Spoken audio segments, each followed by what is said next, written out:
सेक्सटर्शन अभियोगे गिरफ विदेशी नागरिक अभियुक्त डीजे रेमंडर शेष होईछि रिमांड अवधि 5 दिनिया रिमांड सरिबा परे पुणी जेल को फेरिछि रेमंड। गत सोमवार दिन कमिशनरेट पुलिस को रिमांड आवेदन करिबा परे अनुमति देथिले कोर्ट।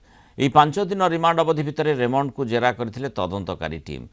जेरा समय किछि गुरुत्वपूर्ण तथ्य रेमंड ठारू पुलिस हासिल करिछि। जेरा समय अर्थनैतिक कारबार संपर्क में अनेक तथ्य पाइछि कमिशनरेट पुलिस।